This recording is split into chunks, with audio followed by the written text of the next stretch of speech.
just like a friend from back home. This is your Filipino radio experience in Las Vegas. PHLV Radio. PHLV Radio. The Filipino American Cancer Care now brings you On the Air with FACC, tributes and support to those impacted by cancer. On the Air with FACC, the Filipino American Cancer Care on PHLV Radio. Magandang gabi sa ating mga kababayan dito sa Amerika. Good evening, America. Magandang umaga, Pilipinas. Good morning, Philippines. My name is Josie Moralidad Zaiman from the Filipino American Cancer Care. Tonight is October 29, 2021. Tomorrow is going to be the start of Halloween, although yung Halloween naman talagang October 31. Again, on behalf of the Filipino American Cancer Care, we would like to thank all our sponsors, donors, and everyone who supported the FACC Couture Carriage for a Cure Charity Gala last October 23, 2021. Now, I would like to introduce to all of you our co-host tonight. We have naka-pink na pick. Wala akong t-shirt na ganyan. I don't have that shirt. But anyway, we would like to welcome from the heart of Lorton, Virginia, we have Ed Logan. Hi, Ed. Hey, Josie. Hey, Emmerich. I had a few more sleep, so I appreciate the time to rest and recoup. But I can't wait to have this show. And I want to thank personally Ron for giving me 3 magnificent folks who will grace our show tonight. So yes, and we are full house tonight, right? Okay. Now, we also would like to acknowledge one of our co-hosts from Maryland, Emmerich Richie Vicente. Hi, Emmerich. Hello, good evening, everyone, and good morning, Filipinas. Good morning. There's a lot of things to talk about today. We have, Magnificent 3 that we're going to be talking about. And I think our listeners are on for a treat tonight. So definitely stay tuned. There's so much items that we need to talk about regarding this month. And we're closing in, right? We say this month is the breast cancer month. But really, yes, every day, the education's part of our life now. So can't wait to hear more about their stories. Yes. Okay. So let's do this because I would like to hear one of our guests who's going to sing tonight, and he's a singer, right? Okay, ladies and gentlemen, please. Emmerich is going to introduce first our guest. Emmerich, are you going to introduce one of our guests? Yes, I'm going to introduce David Dudak. David, he spent his working years in the world of aviation. Wow, love it. And learned to fly in the Air Force. Thank you for your service. After the 5 years in the service, he sold his airplanes for Beech Aircraft for about 10 years and finished up his career flying for a company that had a contract to crew and maintain a fleet of aircraft for the Department of Energy in Albuquerque, New Mexico. About 5 years ago, he noticed we will talk about that detail later on about his journey regarding his cancer.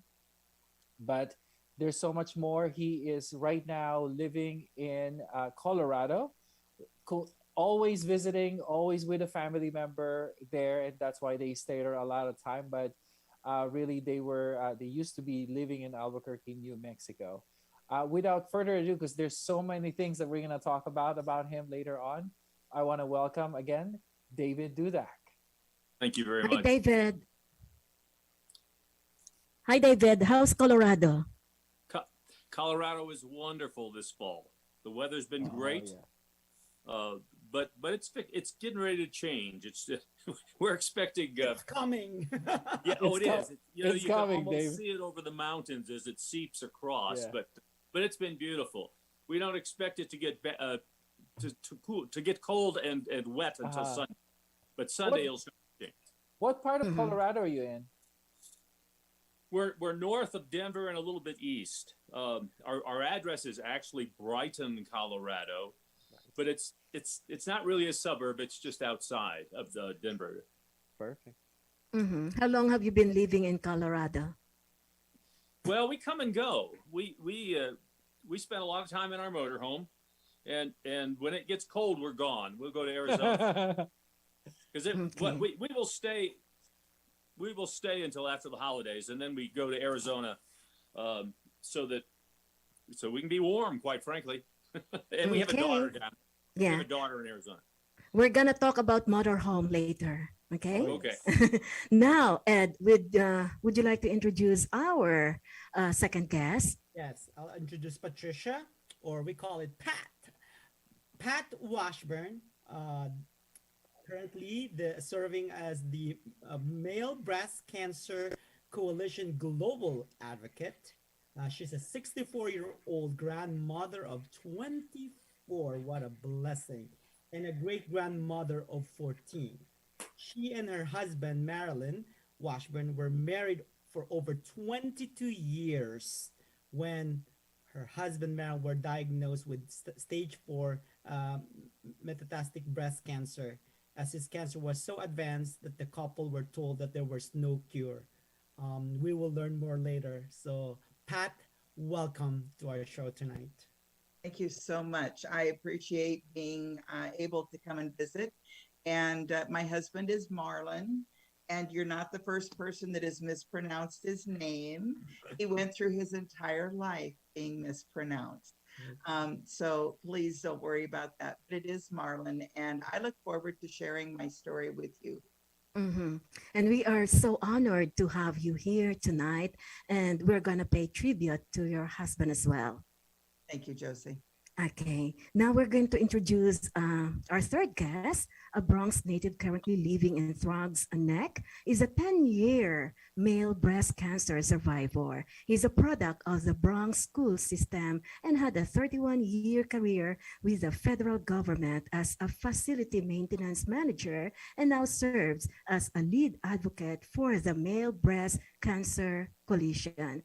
And we're going to talk about his cancer journey on this program later on. We would like to welcome Michael Singer. Hi, Michael. Hello, everybody. Good morning to the Philippines. And thank you, Josie, for the introduction. And I want to thank Ron Rappaport for introducing us to you guys, and look forward to sharing our stories with you and educating the population about male breast cancer. Thank you. By the way, I just would like to ask the three of you, do you have any Filipino friends? I do. have several. I Oh, do too. I'm afraid not.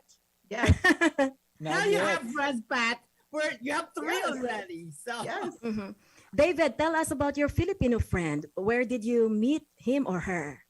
Well, this is in Albuquerque, and several. We had really a number of Filipino families in our parish in Albuquerque, and actually one of our deacons was a Filipino, and yeah, they're part of our church community. They were when we lived in Albuquerque. Very much, we were all part of the same community. Yeah, so I'm sure you were able to taste some Filipino food. Oh yes, you bet. And don't forget, I'm the old guy here, and when I was in the Air Force, I was in Vietnam. And I spent some time in the Philippines on the way over. Oh, that's nice. And I can remember thinking, how could any place be prettier than this? That was one of my primary thoughts when the first time I was there. I've never seen anything so beautiful. Okay, how about Michael? Most of my Filipino friends I met through work. Most of them were men, and they were maintenance mechanics for me. And they were some of the best resourceful mechanics that I ever met. We used to share stories of when they were younger, and I'm a motorcycle enthusiast, and they were motorcycle enthusiasts, and they told me about the motorcycles that they had when they were kids that might have been left over by the military, and how they got parts from all over the place to put them together. And as a matter of fact, I was just having a conversation with one of the guys last week. he was ill and he was hospitalized. And I'm retired and I still keep in contact with them. But when I was working, I can't remember. They brought me in some food one time, but I can't say that I can recall what it was. But if you're offering anything tonight, I'm ready to eat. And Patricia, tonight you found some new Filipino friends, and they're going to cook for you, like Ed or Emerich. I would love that. You know, my husband did all of our cooking, so I will open my kitchen to anyone that wants to come in. Thank you for the offer. Okay, Ed, you have the floor now. Sure. I'll start the question with Pat to get a little bit understanding of how you met your husband. Are you a childhood sweetheart? You know, we want to know. Here is the love story also a great topic of conversation in our show. So just to get that background. You know, very few people ask me about this. We were each other's second marriage. But I actually did meet him at a single support group. I had gone through a divorce and he also had gone through a divorce. What we discovered was when I was in high school, he actually student taught in my high school while I was there. I do not remember him. However, he is in my high school yearbook helping a friend of mine. So I know for a fact that he was there. And that would have been back in probably 1973. I graduated in 75. And like I said, we each had our own marriages. And when they both fell apart, we went to the support group and we got reconnected, and we connected in January and we got married in September, and it was a wonderful 23 years. That's sometimes the story that our listeners really say, hey, holy cow, 22 years, right? So those are some memories that we want we have a lot of listeners that love love to hear some love stories out there. Yes. So in terms of what he likes, what kind of hobbies that Marlon Marlon was a golfer and absolutely loved to golf. Wasn't great, but he absolutely loved it. And that kind of plays a part into our cancer journey, actually. I'll tell you about that later. Sure. But we love to travel. We both had retired in 2014, and our plan was to travel. And instead, he got sick just 2 years later. So we traveled some. We actually were up in Maryland and up along that coast up there. But he was in education for 41 years. He started out as a high school math teacher. And from there, he went on to become an administrator. So he was a high school principal.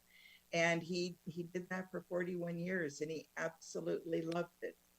And so when he got sick and passed away, I decided it was my turn to step up to the plate and be the educator in the family. And that's why I do what I do now, telling people about now breast cancer. So my life has come a full circle. Yeah, I noticed that your husband, in your bio, you said something like he was diagnosed the end of December 2016 and died the end of May, and you were told that there was no cure, but you were hoping for a quality of 5 years. And I guess his cancer was an aggressive form of breast cancer. It was not only aggressive, Josie, it also, Marlon did not know that men could get breast cancer. And so he had some lipomas on his body, and he assumed he had a lump under his nipple, and he assumed it was another lipoma. And for those, if there's anyone out there that doesn't know what a lipoma is, it's just a fatty mass. It's under the skin, and it I is have that. not cancerous. Okay. It's And benign. So, right. And so he just saw no reason to worry. He did, however, have a pain in his arm. and we thought that was probably from his golf swing. We both convinced ourselves it was something that happened while he was golfing, because he used to golf 27 holes every morning. Is there And any family DNA that has cancers in his family? you know, he did not know anything about his ancestors. He really did not know a lot of his family history. 2 years before Marlon was diagnosed, his daughter was diagnosed with breast cancer. Wow. Now, she is a 7-year survivor today, but you know, and he was her support system through that. We went up and we were her chemo buddies on the days that she would have to have chemo. She took different people and we were up there with her. And but no, he had no idea that this could happen to a man. So Right. at the time he was diagnosed, it wasn't even anything he found. He was diabetic. He went into the doctor to have his A1C checked, and his alkaline phosphatase was elevated. That is a liver enzyme, is my understanding. His alkaline phosphatase was elevated, and they called him in for an ultrasound. Then he had an MRI. He had a bone survey. He had biopsies of the breast and the liver, because they found 6 lesions on his liver. And they did a brain MRI, and he had 8 tumors in his brain. So at the time of his diagnosis, he was stage 4 metastatic, and there was no cure. Yeah. Emmerich? Yeah, I was gonna go continue the conversation regarding the men's breast cancer, because you're right, Marilyn probably, and you yourself, like, how and what. So when he was diagnosed, were you with him at the doctor's appointment? Yes, when we went in and finally saw the oncologist, yes, Yeah. I was with him there. Yes. And how did you guys talk about this to your family, to the kids? We actually, you know, with him being in education and me probably just being a female, I knew, and this was before COVID, keep that in mind. I knew that going into a doctor's appointment that may deal with cancer, I didn't want it just to be the two of us. And so we actually had his daughter and a future daughter-in-law with us, so they also could hear what the doctor was saying. And I will say it's a good thing that we did. That was one of the best things that we ever did. We recommend not going into a doctor's visit alone if you don't have to. One of the very first thing that she said was, "You are stage 4 metastatic." And she said, "There is no cure." Marlon did not hear, "There is no cure." All he heard was that he had breast cancer. Figured they would do the same thing they did with his daughter. They'd pop it out and he'd be good to go. And that wasn't the case. Okay. As far as Josie, you asked me before about family history. Marlon and his daughter both had the genetic testing done. Neither one of them carried the BRCA gene mutation or any other mutations. Sometimes it just happens, and that was the This case with environment. them. Okay, now let's go to Michael and David. For Michael and David, what does breast cancer looks like for men like you? Go ahead, David. You could jump in. What does breast cancer look like for men? I'll tell you that I treated and am being followed by MD Anderson in Houston, Texas. And Houston, it's MD Anderson's a big cancer center, and they have a big breast cancer center. And you go up to the breast cancer center. There are a few men there with their wives who all have breast cancer, but I'm the only man there with breast cancer. Now, the good news for me was that my wife was with me every step of the way, and she was my constant caregiver. And everybody figured she was the one who had the cancer, and I was just there supporting her. But that wasn't the case. The women behind the desk where we checked in eventually came to know me because I was there for a long time, and they actually knew me primarily by my black fingernails, because I had black fingernails. Mm-hmm. And the reason I had black fingernails was because one of the chemotherapies that I was on was known for making your fingernails rip out of your hand. And I had met a lady who gave us a sheet on treating the side effects of cancer, of chemo, not cancer. And her paper said it's not the chemo that causes the fingernails to rip out. It's the interaction of the chemicals in the chemo with the ultraviolet light. And if you can keep the ultraviolet light off your fingernails, they won't rip out. Well, black fingernail polish did that, and I didn't lose any fingernails. Mm-hmm. Wow. That's awesome. And that's the question for David, just to follow up, because I know prior to the show, we mentioned that you have also a different type of cancer called CLL. So if you don't mind, educate as well our listeners and viewers about that, the chronic lymphoma. Chronic lymphocytic leukemia.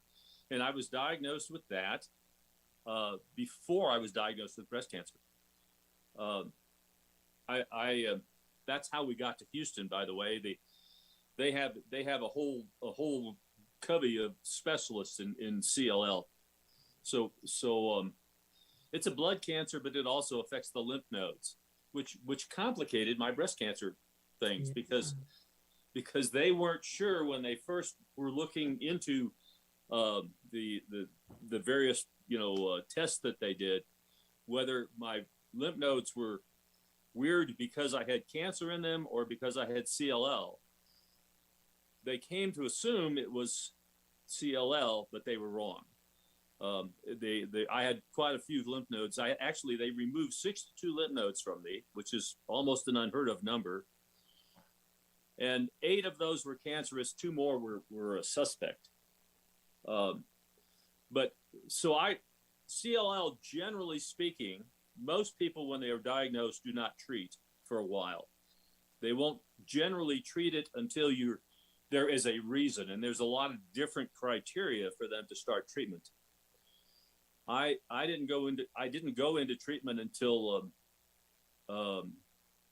April of 2020, and I was in a trial again back at MD Anderson in Houston, and we were in Houston for 14 months. I didn't complete the trial because it was an immunotherapy trial, and I had some really severe reactions to the immunotherapy, and they took me off the treatment in February, and treated me for the treatment until June. Okay, now let's hear from Michael. Thank you, Josie. So going back to what it's like being a man with what I grew up to know as a female disease, which is false. Most of the treatments or exams are at a woman's center. And then when you do go in, the forms are pink. And then the forms ask you when your last menstrual cycle was, if you're breastfeeding.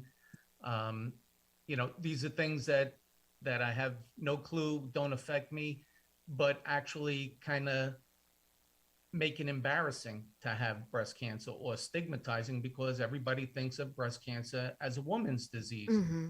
But in your case, what were the warning signs? Well, in my case, it was a lump under the nipple, but most men have no clue what the early warning signs of breast cancer are. It could be a painless lump. It could be thickening or swelling or dimpling or wrinkling, redness, scaling, nipple discharge, or nipple. Did you have a nipple discharge? No, but I had the lump under the nipple, and I was ignoring it. I just thought it would go away the way it came. And actually, I went to the doctor's office for a physical, and my wife said, make sure you tell the doctor about the lump under your nipple. And believe it or not, Josie, when I got to the doctor, I was embarrassed because men don't talk about their breasts. So when I came home, my wife said, what did the doctor say about the lump under your nipple? And I said, I was embarrassed. I didn't tell him. And she goes, well, you're an asshole. You need to tell the doctor about the lump.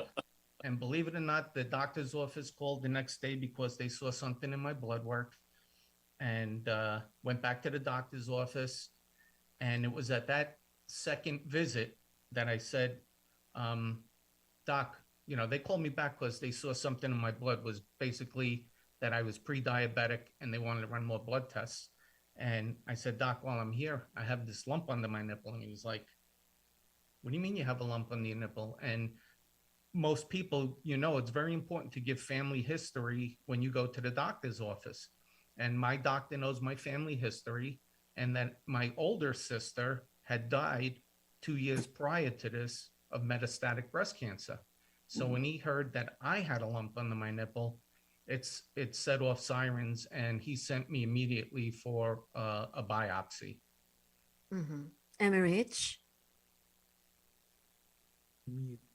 I was gonna ask you, Michael, before you get diagnosed, do you go to the gym? You know how us guys, because I go to the gym, we wanted to make sure that our pecs, our chest, our form, and all that stuff, right? Right. So, in thinking about what you were saying, I just wanted to know, what's your hobby, and when did you notice that lump on your, under your nipples? Well, my hobby is not going to the gym, but I do enjoy fishing and kayaking and motorcycle riding and cooking. Cooking is one of my biggest hobbies. But I just had this lump. It wasn't painful, but sometimes guys do touch themselves. Touch it, I felt the lump. Right. It wasn't something you would see looking at yourself in the mirror. You basically had to feel it was behind the nipple. And but as Josie mentioned, lots of men do get nipple discharge, which could be a bloody or yellow type of liquid, which is one of the early warning signs. But as you said, a lot of the guys I do talk to, they have an inverted nipple, and that's what sometimes they ignore it and say, I don't know what's going on here. And as I was saying, most men don't know the early warning signs, and we're embarrassed to talk about our breasts, so to speak. And I do a lot of health fairs in the inner city in the Bronx, and most of the population would be African American and Latino. And those men, it's almost like taboo to talk about their breasts or something like that. So it's usually their wives or girlfriends or significant others we get to talk to about the early warning signs. But mine was just a lump that I had felt. Ed? Yeah, good question in terms of medical practitioners or doctors, because normally being male, trying to find a doctor, is your doctor a male or female, Michael or David? And who's in terms for Marlon? But Pat, is the doctor female? Marlon's oncologist was female. His primary care physician was male, but the oncologist that he went to was female. How about you, Michael and David, in terms of your doctor for oncology? Well, Go ahead, Dave. Well, mine during the time of discovery, and I also had a lump behind a nipple. And during that time of discovery, my primary care was a male doctor. He took it seriously, and he sent me to a female surgeon. And the female surgeon, in the end, elected not to do anything about it. She said that we did do a mammogram, but she did not do a biopsy. And basically, she sent me on my way. And my feeling is she almost cost me my life. Now, my oncologist down in Houston is a female. And she, by the way, she probably is the most prominent male breast cancer doctor in the world. And she laughs because she stumbled into it. But that's besides the point. How about you, Michael? My primary care doctor was a man. My surgeon was a man, and my oncologist currently is a man also, but I see some female doctors for other things. But just raising the awareness when Pat, myself, and some of the other members of the coalition do like San Antonio Breast Cancer Symposium in Texas, We get people from all around the world, and sometimes we're the first male breast cancer patients that these doctors or scientists have ever met. They're not familiar with treating men. We're kind of, the elephant in the room. I mean, there's 2,650 men diagnosed in the U.S. this year alone. We're considered 1% of the breast cancer population. So not every doctor is going to get to have a male patient. So for a lot of the doctors, it's new to them.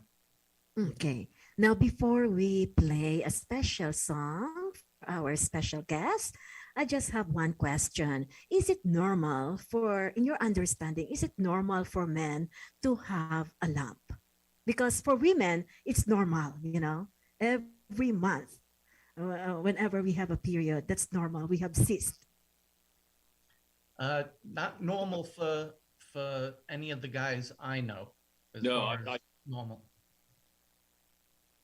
However, let me just add, Josie, what a lot of our men do not realize is they should be doing a monthly self-exam just like the women do. And we always say, pick a date. It can be the first of the month. It can be the last of the month. It can be payday. Just find a day and do your self-exam like the women do.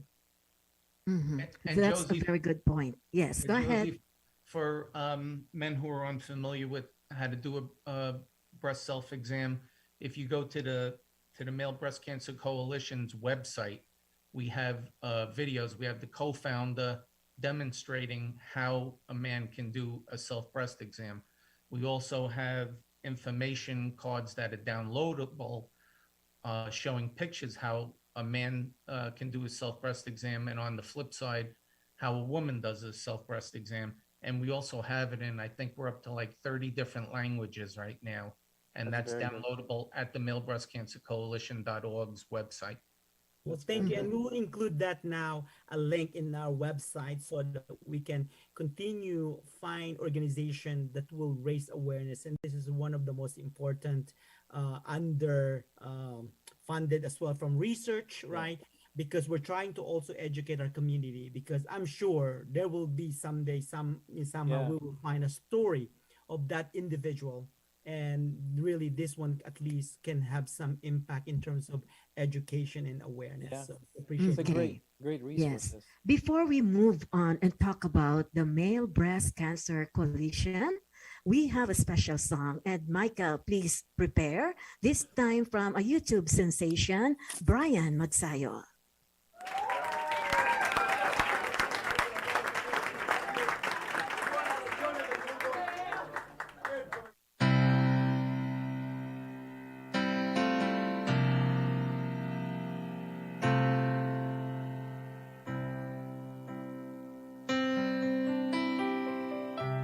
When I was younger, so much younger than today, I never needed anybody's help in any way.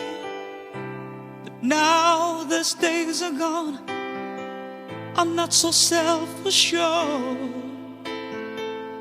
Now I find I've changed my mind, I've opened up the doors. Help me if you can, I'm feeling down. And I do appreciate you being around. Help me get my feet back on the ground. Won't you please, please help me?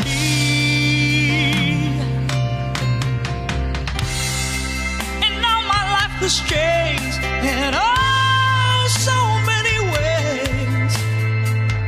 My independence seems to vanish in the haze. But every now and then I feel so insecure.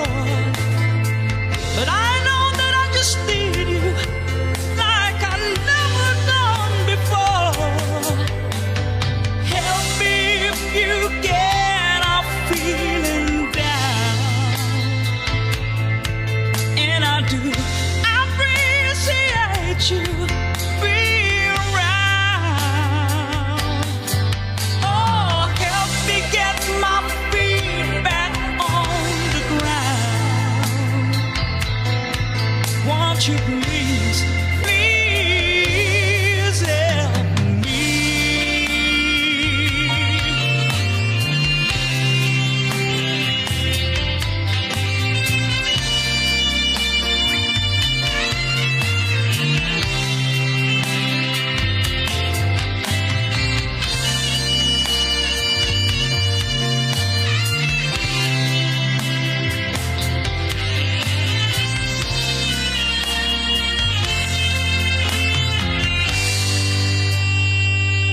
was short.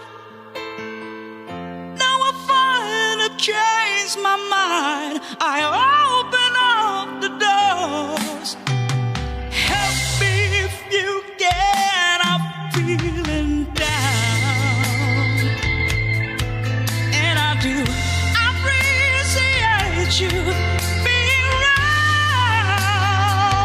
No, help me get my feet back on the ground. Won't you please, please help me? Won't you please, please help me?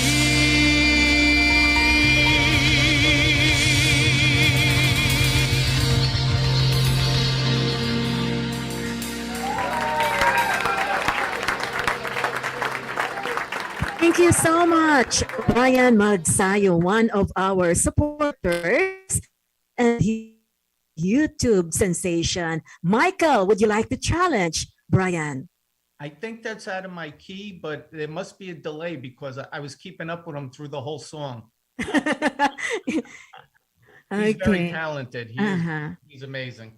But if there is one song that will define you as a cancer survivor, what would be that? What kind of song?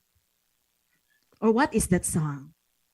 Oh, that's a tough one, Josie, for me to think about. I'm a rock and roller, so it would have to be a rock and roll song. But the Imagine is a beautiful song. So Okay, so I'm gonna sample look at then. Okay. Michael, she said sample. Imagine all the people living for today. There you go. There's a sample.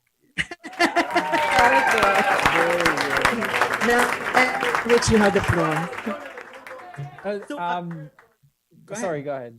David, I was going to ask you a question because I was reading your bio earlier, and there's a lot of details of your journey on your both cancer. If you can share us a little bit about the dynamics of the family, because you talked about how your support system looked like. And then we would move forward on the organization afterwards on the coalition. So, Sure. As I mentioned, we went to Houston and we physically moved there in our motorhome. And my wife was my primary support, and she was with me basically 24/7. Wow. For the breast cancer time down there, she attended every appointment and every session I had. Our children, we have three children, all adults, but all three of them at one time or another visited us in Houston, and a couple of them came numerous times and spent, several days with us down there. mm-hmm. But the interesting thing is we developed a community within the community down there. We weren't that far from the hospital. The campground was almost a medical campground, and we met and made some very close friends, cancer and other maladies, if you will. And that became a very, very good support group. And plus we joined a Catholic church down there and found great support there. Just That's some awesome. Wonderful people. And so and I have to say, and I'm not being paid by MD Anderson, but the people they have there are so caring and just took such good care of us that we felt blessed to be there. Well, thank you. We have one of our medical advisory board. She's also oncology doctor, Dr. Julieto Gibi Reyes. Flew and joined our event last Saturday. And she's a scientist at Anderson. Well, yeah. Oh, okay. So I want to ask Pat, because I saw that car on your background. Yes. I want to make sure our listener and our viewers will have an understanding what is the significance of this car or the car on your background, Pat. So do you actually have a picture of the car there that you'll be able to share with your viewers or not? I'm not sure because I didn't send We have it on I our only saw on your side. we have it on Okay. our Facebook page. Yeah. Okay. Okay, so the story on it is it was the last car that Marlon ever bought. It's a 2014 Dodge Dart. And so it's definitely not new. At the time that he died, we only had 20,000 miles on the car. Mm-hmm. So he's been gone for 4 years. I now have 96,000 miles on it. And when he died, I went down to a local graphics company and said, you know, we need to get the word out. Men don't know that they can get breast cancer. And so I designed the logos that are on the side of the car. And in pink, it says breast cancer does not discriminate. And underneath of it in blue, it says men too.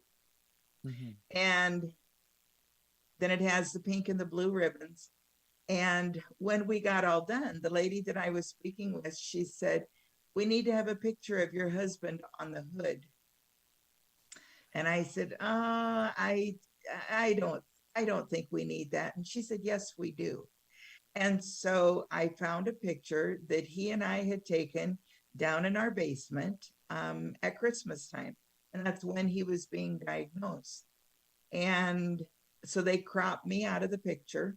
And Marlon is on the hood of the car. And he travels with me now wherever I go. And it's ended up being one of the best things about the car itself, because if I'm at a gas station, if I'm in a parking lot, if somebody looks at my car kind of cross-eyed, I will go over and talk to them and say, I saw you looking at my car. Did you know men can get breast cancer? And then I will bring them over to the car and say, you know, this picture, my husband was being diagnosed at the time that this picture was taken. And 5 months later, he took his last breath, and it was all because of breast cancer.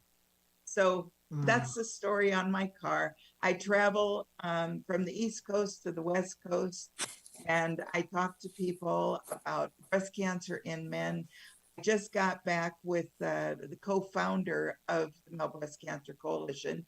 We went out to the West Coast. We visited 15 different states. We had a list of 50 of our male survivors, their caregivers, their some were widows like myself. And we met up with these people. You know, it's bad enough for our men, but so often the caregivers don't know how to deal with it either, because it's not only new for our men, it's new for the caregivers. Yeah. That's right. So in my mind, it was very important that we go on this trip. We were gone for 29 days, and it was amazing. So that's the story on my car. I travel. I lovingly dubbed it the Marlon Mobile. Yeah. And I'm Marlon Mobile. eventually going to get a hashtag put on there and say, take a selfie with it and put it out there on social media. Okay. We can't wait to see that somewhere here. That car will grace in Virginia, Maryland. Washington, D.C. You know what? Yeah. We're talking about it. It's going to happen. Awesome. Yes. In terms of your organization, when was it formed? And do you guys collect data of like what is the youngest male breast cancer patient has been diagnosed? Have you guys done that as part of your organization and research? Michael, do you have that information? Yeah, so Brett Miller, the co-founder, was 18 when he first discovered his lump. Unfortunately, it went undiagnosed for several years because the doctors were just playing it off as something to do with puberty or a fatty cyst. And it wasn't until he actually got his first job and he got medical insurance that he was able to follow up with another doctor who actually was able to diagnose it by, biopsy and diagnose it as male breast cancer. He is the youngest man I know. We have a lot of men in, 20s, 30s, 40s. I mean, everybody always thought male breast cancer was an older man's disease, but we find a lot of men in their 20s and 30s are getting it. But the coalition was founded by Brett Miller and Sherry Ambrose, and that was back in 2008, I believe, that they started. They both had separate organizations and met through the internet to form the Male Breast Cancer Coalition. And it's basically a not-for-profit patient advocacy organization that brings everyone together to educate the world about male breast cancer. And on the web page, Ed, it has resources for men, for families.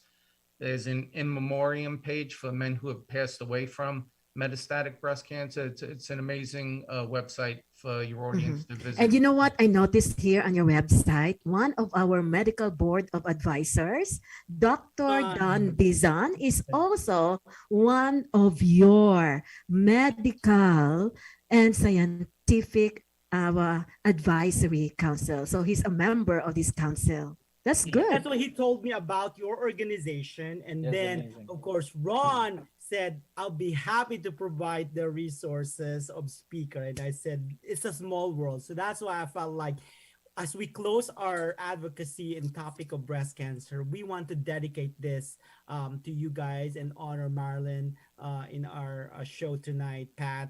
And Michael, David, your courage showing this type of education in your story matters, because we know that there will be family who will be affected with this horrible disease someday. So. I would like to ask David. David, what motivated you to join the Male Breast Cancer Coalition? What inspired you? The opportunity to meet other men who have had breast cancer. It wasn't easy to find anyone else in my position. When I was going through treatment, my oncologist put me in touch with one fellow, but that was the only one I had ever met. It was, it's one of those things where you want to. None of us know what our future holds, and right. I will be a 4-year survivor, and I will have completed treatment 4 years ago in November, the end of November, and. People call you a survivor at 5 years, although we're all survivors if we get past the very beginning. Right. And I wanted to get in, I wanted to learn more. And the Male Breast Cancer Association was the primary vehicle for me to both come in contact with others and to grow in education. Michael, I have a question. What is now currently, on today's date, on the doctor side, how many more doctors are still surprised about male breast cancer? That's what I'm worried about, because with all of your journeys and stories, it's like, okay, we're educating the public, but who's educating the doctors? Yeah, it's through programs like yours and other programs where we get to advocate and raise awareness. It's going to ASCO, which is the American Society for Clinical Oncology, which is a huge conference, and San Antonio Breast Cancer Symposium, which is a huge conference. And the doctors come and they see us there, they see our booth. It's not just a woman's disease, it's a people's disease. And we're hoping that, educationally, the universities, they start to talk about it more. Just recently in 2020, the FDA came out with a draft guidance for the industry developing drugs, mandating them to include men in their clinical research. And if you weren't going to include a man, come up with a real good reason. And this is educating scientists and doctors saying, oh, men can get breast cancer. I'm going to do this research, and now I have to either include a man into the research or not. So the word is getting out there. When I first got diagnosed in 2010, I went on to all of the big websites for breast cancer, and none of them talked about men. Yeah. Now you can go on just about any one of them, and there's 1 or 2 pages on statistics, treatments. It's becoming amazing now, but in the beginning, it was very lonely for the men who were diagnosed. In my case, I thought I was a freak because I never heard of a man getting breast cancer or seeing men. Now they're on TV shows talking about breast cancer. It's becoming a little more mainstream. but we're still fighting to put that splash of blue into the sea of pink. Can I add something? Good, David. Go ahead. Yeah, just very briefly. When I talk to men, one of my favorite question is, when was the last time you had a breast exam by your doctor? And of course, the answer is 100% never. And so doctors aren't looking at you yet. Now, this is primary care, of course, but at least at this point, I have yet to have a man say, I did have a breast exam by my doctor. Doesn't happen. And sometimes men, they just don't check their breast as well, right? No, that's correct. Or we don't use the word breast for us. We say chest. Yes. Our pecs. So, Emerich, from now on, you have to check your breast. Will do. It's Yes. breast, not chest, Emrich. Exactly. It's hashtag breast, not chest. That's what we go with, because in the beginning, when I was embarrassed, I said I had chest cancer, which is a totally different disease it's because different. I was embarrassed. So yes, it's breast cancer. When you get diagnosed by the doctor, it's breast cancer. When you get treated by the doctor, it's for breast cancer. It's just breast cancer. It's not chest cancer. Yeah. So my last question is that when we speak about male breast cancer, is it always invasive or non-invasive at first? I'm not a scientist or a doctor, but I'm going to say if most male breast cancer is invasive ductal carcinoma, and it's usually ER positive. I think it's like up to 90% of male breast cancer is ER positive. And then, of course, there are other types of breast cancer. But I don't want to lead your listening audience down a path that I'm not educated in. This would be a question for Don Duzan or Dr. Ben Hopark to answer. But I guess after your cancer journey, now you learned a lot about cancer, right? Yes. Yes. Okay. We have 5 minutes, Ed. Yeah, good question in terms of diet or something that when you guys diagnosed with cancer, with breast cancer, did it impacted how you guys lifestyle moving forward, and what really cancer taught you moving forward, seeing a life in a different perspective? David, you want to? Let's start with David. Yeah. Okay, well, I think for me the biggest perspective is that life is very fragile, and you better enjoy what you've got, because you may not have it for as long as you think you will. As far as diet goes, probably the biggest change from my diet was cutting out sugar.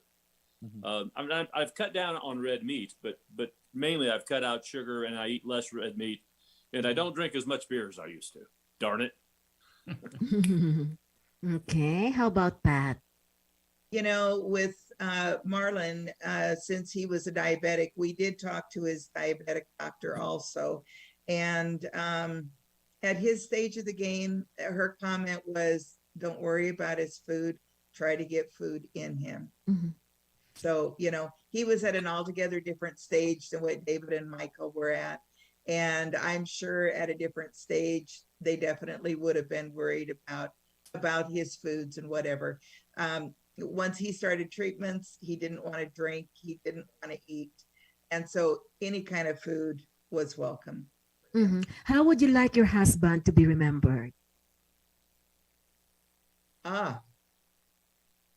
He was a wonderful man. He was an educator for 41 years. His family and his students were probably the most important to him. And just the fact that he was the educator, I think. And Pat, you're doing it. I am. And I know that he's smiling down on me. I know that he is. I've had the pleasure of meeting both of these men that are on this podcast with me. And I'm very grateful for the opportunity to have met them in person and now to have met the three of you also. Okay. And Michael?